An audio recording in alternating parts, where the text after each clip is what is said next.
Salut à tous, j'espère que vous allez bien. Aujourd'hui, je vous propose une vidéo un peu particulière et honnêtement, une vidéo importante pour moi. Parce que je ne vais pas simplement vous parler d'un projet ou d'un outil en théorie, je vais vous parler de mes investissements, de la manière dont ils évoluent, de mes convictions, de mes doutes et surtout de la logique qui se cache derrière mes choix. L'idée de cette vidéo, ce n'est pas de vous dire quoi acheter, ni de vous vendre du rêve.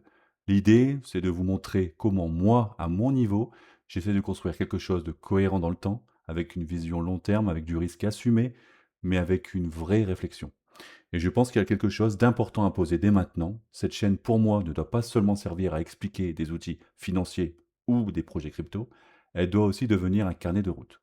Un endroit où je documente mon évolution, où je partage mes choix, où je montre ce que je comprends, ce que je crois, ce que j'ajuste et parfois aussi ce qui me fait douter. Parce qu'au fond, investir, ce n'est pas juste cliquer sur un bouton, c'est construire une pensée, c'est d'apprendre à hiérarchiser les risques et c'est surtout tenir dans le temps. Donc investir, ce n'est pas cliquer sur un bouton, c'est construire une pensée. Ce carnet n'est pas une liste de tokens à acheter impulsivement, du conseil financier, des promesses de rendement x100, totalement déconnecté du réel. En revanche, ce qu'est ce carnet, un journal de bord documentant une évolution, une hiérarchisation stricte des risques et une réflexion pensée pour tenir dans le temps. Donc aujourd'hui, je vais vous présenter les grandes lignes de mes investissements crypto annuels et actuels justement. Bitcoin avec une approche orientée mining plutôt qu'achat direct, ETH, Tao, AVE et Galéon. Je vais vous expliquer pourquoi je suis exposé, ce que j'attends sur le long terme et ce que je surveille. Je ferai aussi un point spécifique sur la levée de fonds de Galéon, ce qui me semble être un sujet à part entière, en tout cas différent. Et en fin de vidéo, je vous partagerai aussi une réflexion plus personnelle sur l'utilité de ma société et de cette chaîne, dans un monde où les agents IA progressent très vite, mais où le temps humain, lui, reste limité. Petit rappel important avant de commencer cette vidéo est là pour partager une réflexion et un suivi personnel. Ce n'est pas un conseil en investissement. La crypto reste un univers volatile, risqué, et chacun doit faire son propre travail de recherche. Avant d'entrer dans le détail, je vous donne la logique vraiment globale. Je n'ai pas construit mon exposition crypto comme une simple liste de tokens. Dans ma tête, chaque ligne a un rôle bien précis. Pour simplifier, comme vous pouvez le voir, le Bitcoin, pour moi, c'est le pilier de robustesse, mais avec une exposition par l'infrastructure via le mining. Bitcoin repose sur un réseau, pour rappel, où les mineurs sécurisent la chaîne et traitent les transactions contre rémunération en nouveau Bitcoin et frais, ce qui donne au mining un rôle économique bien précis dans l'écosystème. Le TH, lui, c'est la grande couche d'infrastructure applicative, la base d'un écosystème où vivent smart contracts, DeFi, stablecoin et milliers d'applications. Tao, c'est mon exposition la plus directe à la thématique IA décentralisée, avec une logique plus asymétrique, plus spéculative aussi. Bitensor se présente comme un réseau de marché décentralisé lié à la production d'intelligence et de subnet, avec une ambition explicite autour du machine learning à grande échelle. À AVE, se m'abrique DeFi, plus utile, plus mature dans son usage parce qu'on parle d'un protocole non custodial de liquidité permettant de prêter et d'emprunter contre du collatéral. Et Galéon, mon chouchou, c'est un dossier un peu différent, à la fois projet de santé, données, IA, blockchain et maintenant sujet de financement avec leur levée de fonds obligataire en cours. Galéon affirme aujourd'hui équiper 19 hôpitaux publics français, être utilisé par plus de 10 000 soignants et avoir structuré plus de 3 millions de dossiers patients, tout en mettant en avant des certifications et hébergements conformes pour la santé. Autrement dit, je ne raconte pas l'histoire. J'ai 5 cryptos. Je ne raconte l'histoire suivante. J'ai un pilier, une infrastructure, un pari IA, une brique DeFi utile et une conviction plus entrepreneuriale et sectorielle autour de la santé et de l'IA. C'est vraiment différent. Alors, le Bitcoin. Je commence vraiment par cette base qui est le BTC. Il reste pour moi une conviction de long terme, pas parce que je pense qu'il va faire X fois demain, pas parce que je cherche l'excitation, mais parce que je continue de voir en Bitcoin comme l'actif le plus robuste, le plus lisible et le plus résilient de l'écosystème crypto.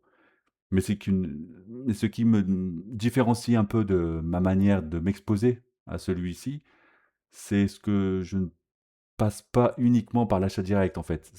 Mon angle principal maintenant, c'est le mining. Pourquoi? Bah, parce que dans ma tête, le mining me rapproche de la mécanique réelle du réseau. Le mining n'est pas un gadget, c'est ce qui permet de confirmer les transactions, de faire respecter l'ordre chronologique des blocs et de sécuriser le réseau par preuve de travail.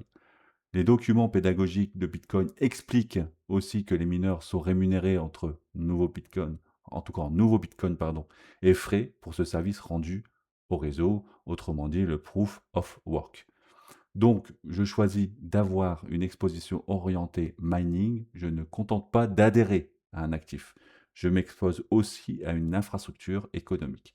Évidemment, il faut être lucide, cette approche a ses contraintes.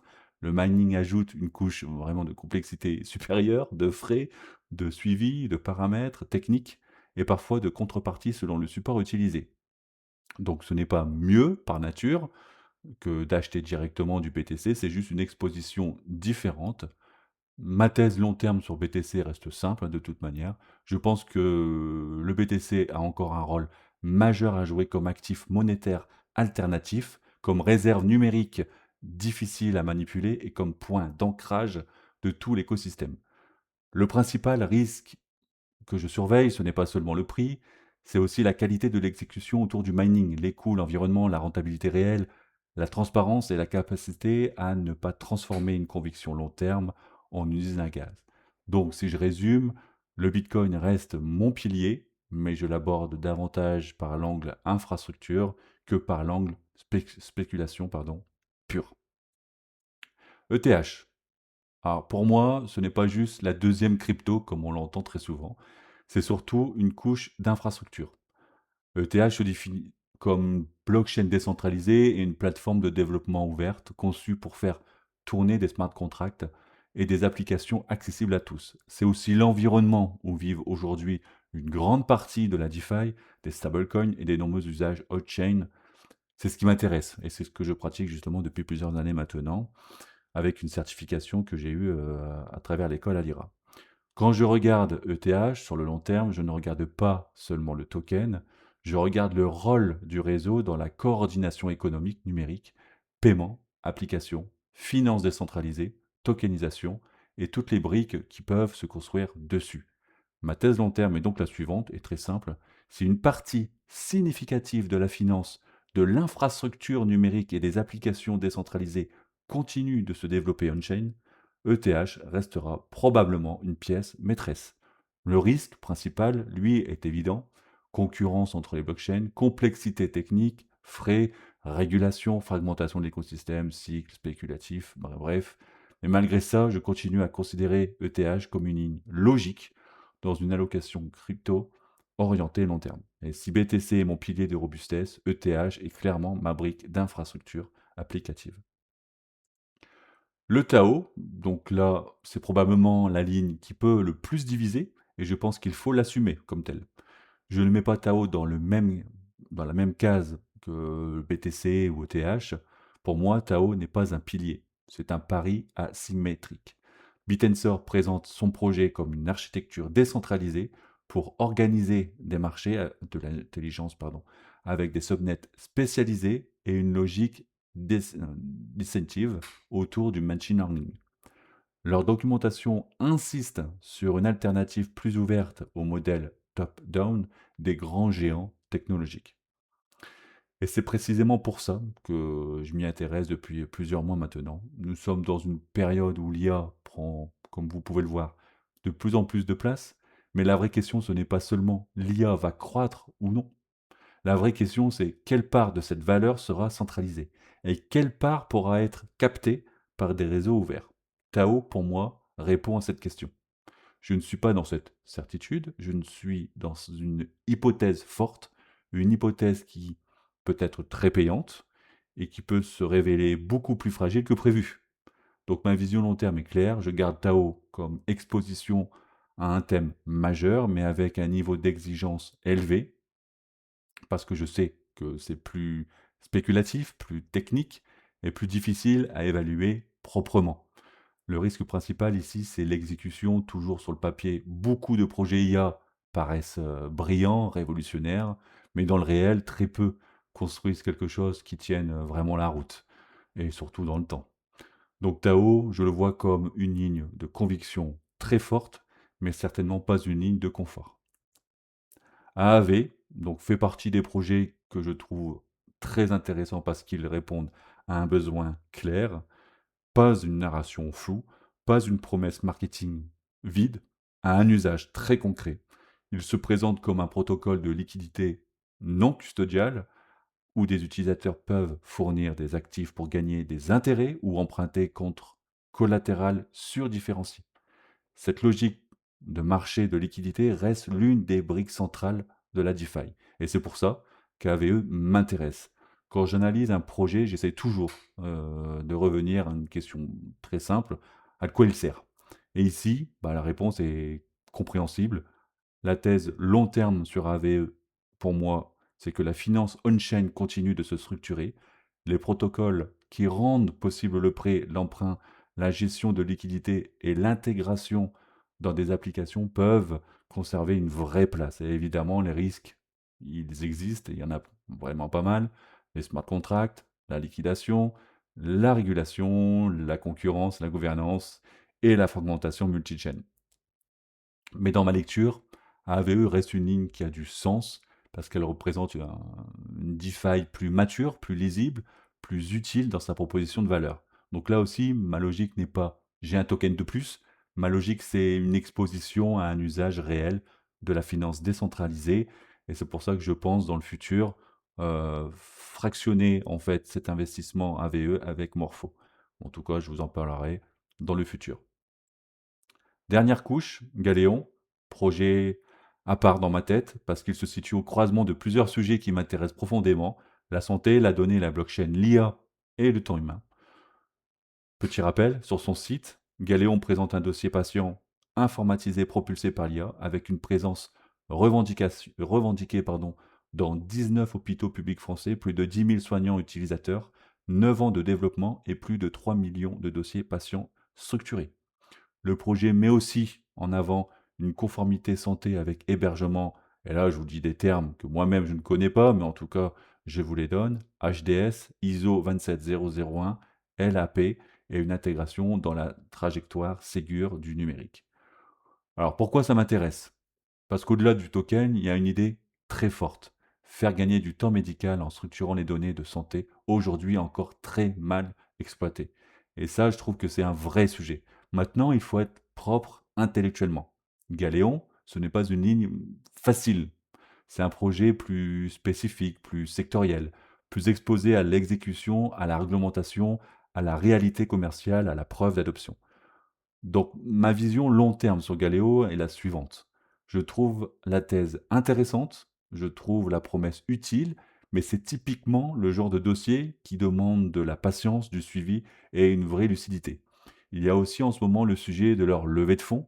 Au moment où je tourne cette vidéo, Galéon met en avant une offre obligataire publique avec un rendement contractuel annoncé de 8% par an sur 7 ans, des intérêts annuels, un remboursement du capital à l'échéance et un ticket minimum de 200 euros avec un maximum, je crois, 100 000 euros, mais voire plus. Et dans ces cas-là, il faut contacter justement l'équipe.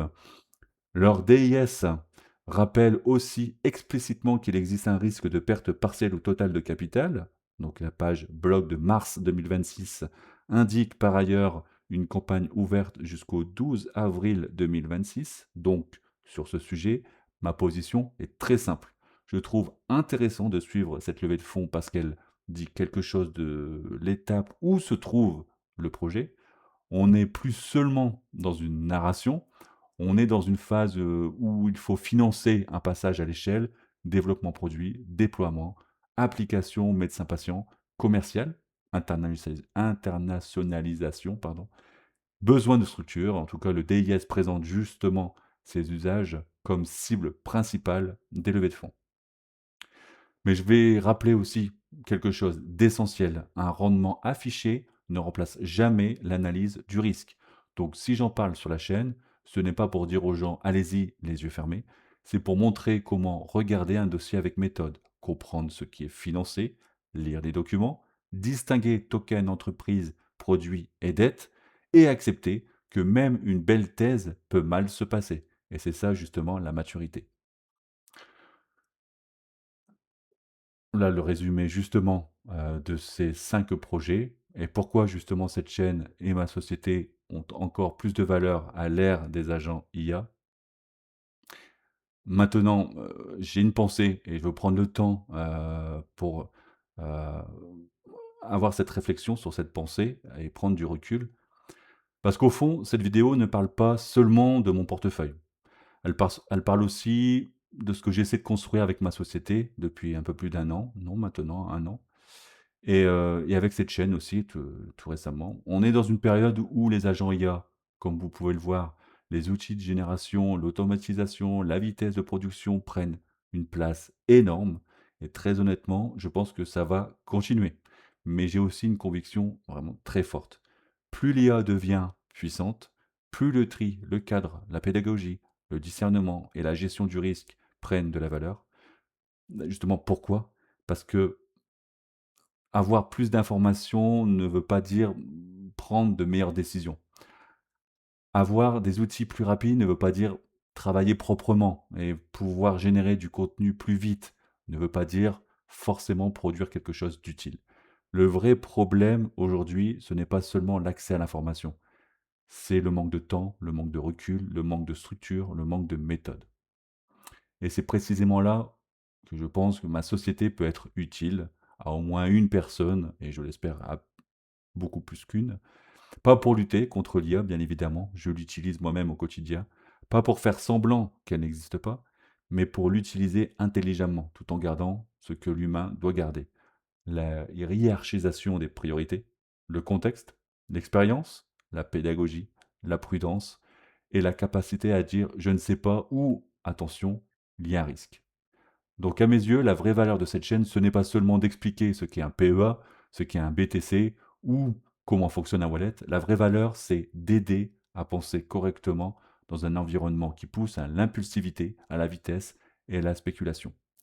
C'est aussi pour ça que j'ai envie que cette chaîne devienne un journal de bord, parce que documenter un chemin réel avec ses convictions, ses arbitrages, ses mises à jour, c'est beaucoup plus utile que de faire semblant d'avoir toujours raison.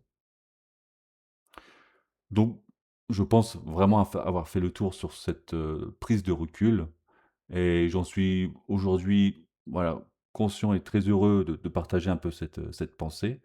Mais si je résume tout simplement ce que je viens de vous dire, concernant ces 5 paliers dans mes investissements, le BTC, eh bien, c'est mon pilier avec un angle mining qui me connecte à l'infrastructure du réseau.